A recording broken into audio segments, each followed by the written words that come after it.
Hey there folks, welcome to Spectrum Pulse. We talk about music, movies, art and culture, and this is Billboard Breakdown.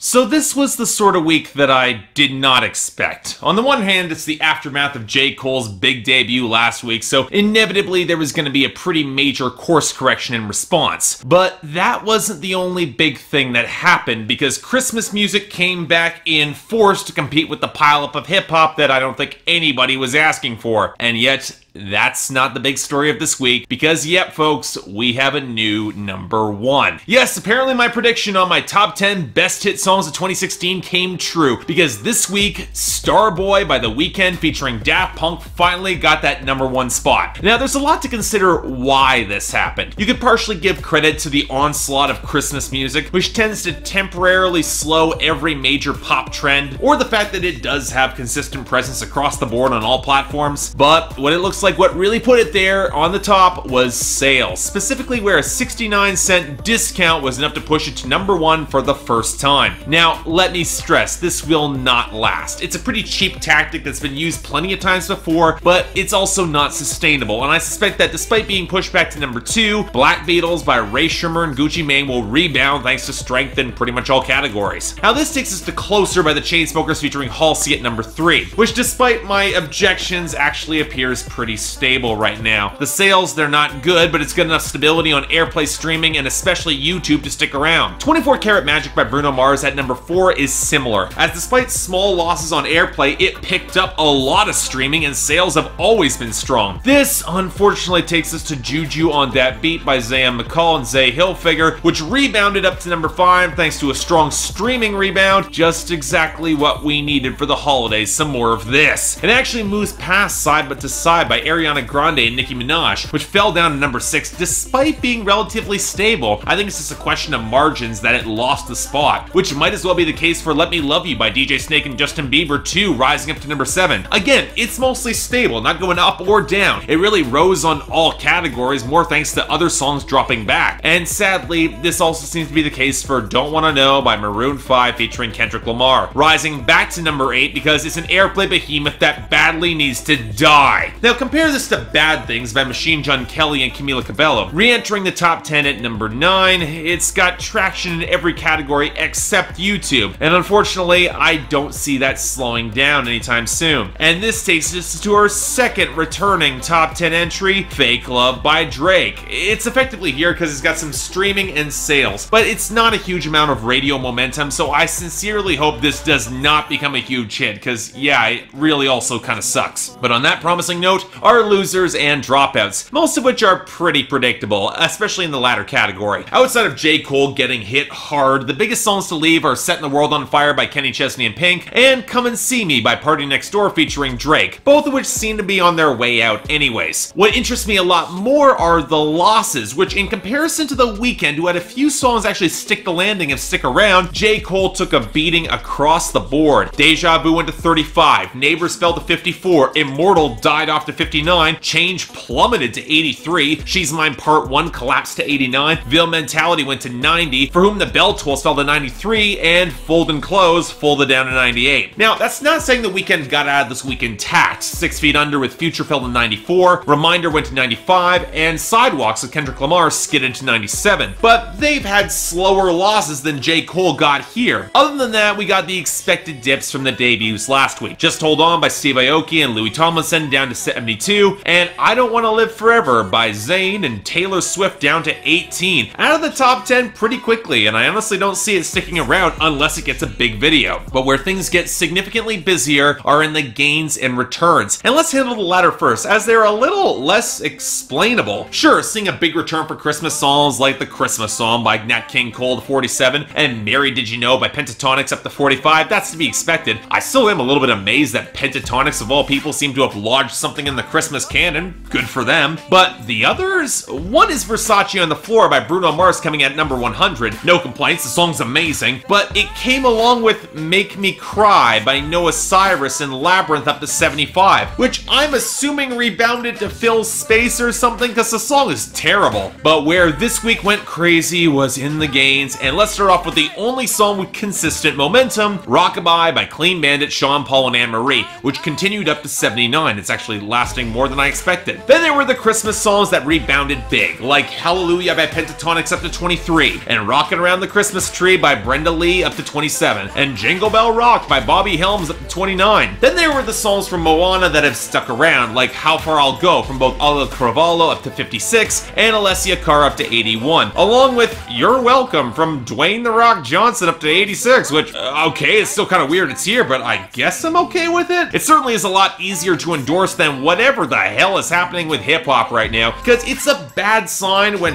Bounce Back by Big Sean is the best gain up to 21, because Bad and Bougie by Migos and Lil Uzi Vert riding a meme to 13, Ooh by Young Ma rebounding hard to 19, Too Much Sauce by DJ Esco, Future and Lil Uzi Vert up to 63, Selfish by PNB Rock to 85, and Chill Bill by Rob Stone, Jay Davis and Spooks up to 39. Okay, last song pretty good, but the rest of these really suck. Beyond that, it's a real mixed bag. Yes, I like that All-Time Low by John Bellion is continuing up to 24, and that Adele still has momentum with Water Under the Bridge to 51. That's promising too. And that This Town by Niall Horan rebounded nicely to 37. That's a good song. And even that Mercy by Shawn Mendes was up to 28. It's the best song off that album. But it brought with it Alone by Marshmello up to 80, and All We Know by the Chainsmokers featuring Phoebe Ryan up to 82. Neither song are precisely bad per se, but nothing I remember or will remotely care about. But folks, if you want to look at where the Hot 100 got kind of weird this week, we need to go to our new arrivals, starting with number 99, Swang by Ray Sremmurd. I can't take it to the grave.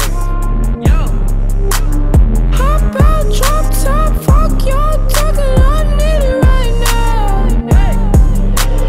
Cash in the area, where it goes up, gotta calm down. See, here's the big problem with giving artists with one passable song a big hit. They start thinking it's a good idea to release follow-up singles that are absolute ass. Hence why Ray Sremmurd are now inflicting Swang upon the listening public. Now, for those of you who don't recognize this crooning atrocity, and I expect that's most of you, it came off of the deluxe edition of Shrem Life 2, which is already a bad sign as it implies that Ray Sremmurd didn't have enough confidence in any other songs on the standard edition to release them. And let's not mince words, this song is awful in a very obvious way. The dreary elongations of synth horns, the utterly generic trap beat, and Sway Lee trying to hop on a falsetto that I'm fairly certain is barred by the Geneva Convention as torture. And the content is empty, as usual. The most notable thing is Slim Jimmy saying that he could have been a doctor, but dropped out to become a baller. Charming. And really, it's the falsetto. That just kills the song for me. It sounds horrendous. And worse still, there's no atmosphere or momentum to it. Black Beatles at least had that, which is why I could at least mostly ignore how empty that song was. But this,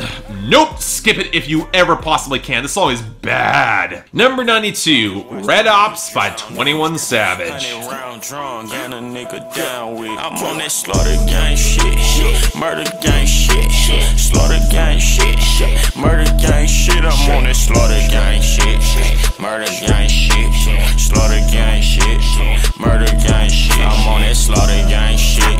Okay, how is it remotely possible that 21 Savage gets less and less interesting every time I hear him? At least at his best, he could sound kind of menacing with the bleak vocal filters and grittier production, but this is just sloppy and not particularly potent or interesting either. Sure, the piano and bass-heavy beat could have impact if it didn't feel like the most cheap and obvious way to build this sort of dread, but then we get the content, which feels entirely regurgitated from any other song from 21 Savage about killing you and stealing your chick. What's more exasperating is that his flow and delivery seems to somehow be getting worse. He mumbles his way through his bars, and then on the end of his verses, he tries to pick up this overstuffed flow that reminds me of Big Sean, and not in a good way. Hell, he can't even make something cool off of the title, which is a play on the whole Black Ops, which replaces black with red for blood affiliation, but it's one line about the furthest thing from gangsta. YG, this guy is not. To put it another way, this is mediocre, boring, and ultimately kind of pointless. Next,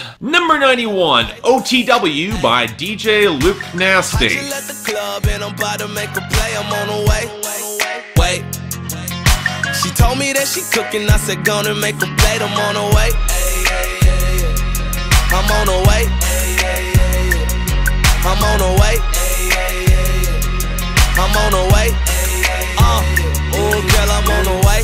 Okay, if you've been following Billboard Breakdown for a while since last season, you might recognize this guy's name. He's a DJ from North Carolina, and when he decided to flip an Anderson .Paak sample, it became a very minor hit for him in March of 2016. Apparently, he actually did get permission from Anderson .Paak to do this, but I'm not gonna lie, it still pisses me off that Anderson .Paak has never really crossed over to the Hot 100, despite releasing 2 good to great projects this year, and yet this guy did. Anyway, this is a follow-up song that interpolates a Tony Tony Tony song, and look, it is amazingly stupid, but I don't really hate it. Putting aside that wonky melody that opens things up, the drippy guitar playing off the prominent cymbals and hints of swell does at least have some personality, and Luke Nasty is at least a presence with some charisma on the microphone. And I do get the impression this is playing more for broad comedy than anything else, especially if you take a look at the video. He's supposedly gonna go meet this girl and he's constantly on his way, except he's nowhere close to being ready. Okay, it's a cute inversion of the typical stereotype, but what's with all the weird food references on the first verse, or that Bonnie and Clyde reference on the second verse? You do know that Bonnie and Clyde used to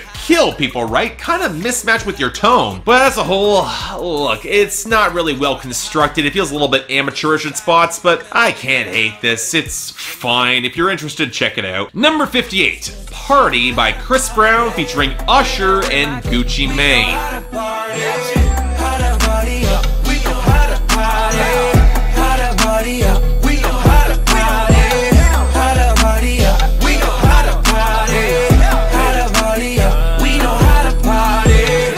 I have no idea why Chris Brown ever tries to work with Usher. You call up the person who is better than you in every conceivable way and freely giving him a guest verse? I don't understand that whatsoever. So did we get a repeat of New Flame? Well, I wish, because I don't think anyone sounds remotely good here. Yes, Usher sounds better than Chris Brown, who is doing this nasal vocal inflection for no adequately explained reason, but even Usher doesn't sound good against this production, which is this weird blend of oily synth with little actual driving melody, your standard trap beat, and entirely too much going on in the backing vocals to accentuate either singer, and it just flatters nobody. Hell, I'd argue that Gucci Mane comes out of this looking the best, in that his flatter flow at least contrasts a little bit better with the mix, also because his punchlines kind of connect, but still, this is not good by any standards, and yeah, sorry, not a fan of this, even despite, you know, Usher sounds pretty decent. Number 50, Last Christmas by Wham. But the very next day, you gave it away. This year, to save me from tears, I'll give it to someone special, special. You know, it's kind of weird that it took this long for this song to get on the Hot 100 for the very first time. And I'm honestly a little baffled why it took this long for this and the following stream of holiday songs to really crack the Hot 100. From what I can glean, this data was only ever really compiled off the Holiday Hot 100, which runs throughout the first 6 weeks of the Billboard year in December and no other times. And from what I can tell, based on increased streaming and near constant dominance of radio with Christmas music, this has enabled a bunch of Christmas songs that have never charted upon release to impact the Hot 100, at least for a brief time in the next week or so. Now, we've already seen some of this coming throughout the year with bigger songs, but here's where it comes through in full, and let's start off with the song that really does have a sad coda. Last Christmas by Wham, where frontman George Michael unfortunately passed away a few days ago. My guess is that he'll have a few songs on the charts posthumously next week where I will speak about him further, but until then, this is kind of bittersweet to see it here. Also because it's a different sort of holiday song, and one that I actually quite appreciate. For one, it doesn't sound nearly as timeless as many Christmas tracks do. 80s synths, a sharper beat, George Michael's breathier vocals, and an odd undercurrent of bitterness that you don't often hear in Christmas music. He got screwed over last Christmas by somebody who dumped him the very next day on Boxing Day, and now when faced with that lover again, he refuses to let that happen, to giving his love to someone else who's more special to him. And the tone is kind of tricky here, because this could very easily ring as catty, but but George Michael sells the real pain, and the production, while it being a tad dated, I appreciate Christmas songs that go into more emotionally complicated territory. It adds a lot of color to the genre. In other words, yeah, I'm no big fan of Christmas music, but yeah, I do really like this. Check this out. Number 48, It's the Most Wonderful Time by Andy Williams. With the kids jingle belling and everyone telling you be of good cheer. It's the most wonderful time of the year. Okay, this is the sort of Christmas song that's a lot more representative of the genre. Originally recorded by 60s pop star Andy Williams in 1963. Now, unless you're very familiar with the chart's pre-Hot 100, he had a hit song in 1957 before the Hot 100 even really existed. He lasted a surprisingly long time in the 60s, even through Beatlemania. He played with a lot of old-fashioned standards in the vein of Sinatra and a lot of Broadway, but Andy Williams hasn't really endured in the popular consciousness in the same way. Mostly because even in his prime, his experimentation was pretty limited, he was never really a critical darling, and he never quite rose past a lot of his influences. As such, I can imagine that most of you only really know him from this song, It's a Most Wonderful Time from Andy Williams, and to be fair, it's mostly representative of his sound through the old school style that he brought, the big band backdrop, the broad smiles, the relentless cheer, but not precisely a lot of deeper or fiery personality. Again, Williams' charisma does redeem this. He's a good pop star, and it's one of the reasons he shifted into TV and movies after his music career faded out. But it's not exactly interesting, if I'm being honest. I put this in the middle tier of Christmas songs in my books. It's not bad, I see its place, I wouldn't change the channel if this came on, but it's not a song that I would ever listen to outside of the holidays. And on that note, number 46, A Holly Jolly Christmas by Burl Ives. Time of the year. I don't know if there'll be snow, but have a cup of cheer. You know, it's kind of fascinating to contrast Burl Ives with Andy Williams, where one came from a very obvious old-school showbiz style. Ives got started off in folk music before going country, where he had a modest amount of success throughout the 50s and the 60s. Like Andy Williams, he actually transitioned to movies and TV as well, where he actually had a lot more success, winning an Academy Award for Best Supporting Actor in The Big Country opposite Gregory Peck and Charlton Heston. But where you all probably know him from the most is the stop-motion animated Christmas classic Rudolph and the Red-Nosed Reindeer, where he voiced the snowman and contributed this song, which has really become a holiday classic. And I have to admit, I dig this a fair bit more, not just because it is an integral part of my childhood, but because it's really a better song. The subtle organ accents, the fact that it's anchored in guitar, complete with a guitar solo and key change, and the fact that Ives brings a sort of unrefined, hangdog, but generally charming as hell delivery, that, yeah, it really clicks for me. Look, it's impossible for me to be completely objective about this, given that, again, it's part of my childhood and probably a bunch of yours as well. But as someone who has never really been on board with Christmas music, yeah, I will stick up for this. It's a damn great song. Check it out. Number 44, Feliz Navidad by Jose Feliciano. Feliz Navidad, Feliz Navidad, próspero año y felicidad. Feliz Navidad, Feliz Navidad, Feliz Navidad, próspero año y felicidad. And if we're looking for a Christmas song I don't really like, yeah, it's this one. Jose Feliciano, he was a blind Puerto Rican singer and guitarist and came a fair bit later than Williams or Ives. A lot more popular in South America before he broke in the US in the late 60s. And yeah, he was never really quite as big as those guys either. His biggest record was an album of mostly Beatles covers in 1968, which ended up getting him a Grammy for Best New Artist. But he later cemented his place in popular culture with Feliz Navidad in 1970. And yeah, I don't really love this song. It's a sort of Christmas kitsch that I've always felt is painfully dated and not in a charming way like Last Christmas. Most because of the horns, the big band swell, and Feliciano's nasal and not really appealing voice. Coupled with the fact that the lyrics are painfully basic, really just two lines, one in Spanish, one in English, and that repeat over Latin rhythms and an admittedly decent bass line, it really is a novelty song that lucked its way into the holiday canon. Basically only a few steps above Grandma Got Run Over by a Reindeer for me. In other words, as we wrap up our holidays, of all the songs that debuted here, this would probably be the one I'd skip. So yeah, pass. And finally, number 41, Both by Gucci Mane featuring Drake. I don't usually do this unless I'm drunk or I'm high, but I'm both right now and I need you in my life. I don't usually do this unless I'm drunk or I'm high, but I'm both right now.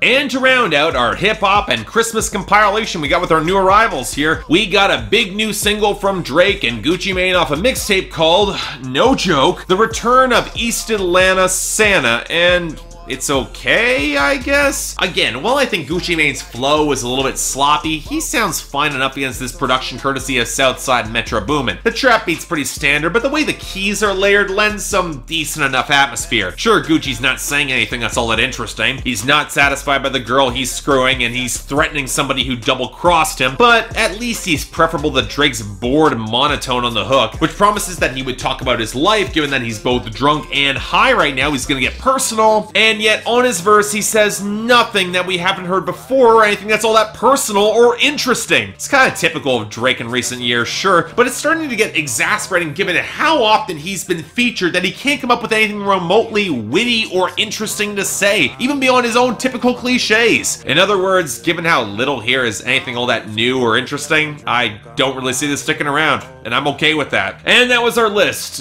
Man, I cannot say this was a good week, even with Starboy going to number 1. The best, see, I'm stuck going to Christmas songs that came out decades ago for any sort of quality, because best really for me is A Holly Jolly Christmas by Burl, Ives, an honorable mention going to Last Christmas by Wham. Worst, yeah, Swang by Sremmurd is running away with this one, with dishonorable mention going to the utterly boring and increasingly sloppy Red Opps by 21 Savage. Seriously, no idea what anyone sees in this guy, especially when you have YG, The Game, Freddie Gibbs, Jeezy. I could easily go on here. Let's hope things actually recover a little bit more in the new year and 2017 can pull itself back together. But until then, I'm Mark, you're watching Billboard Breakdown on Spectrum Pulse, and I will see you next time.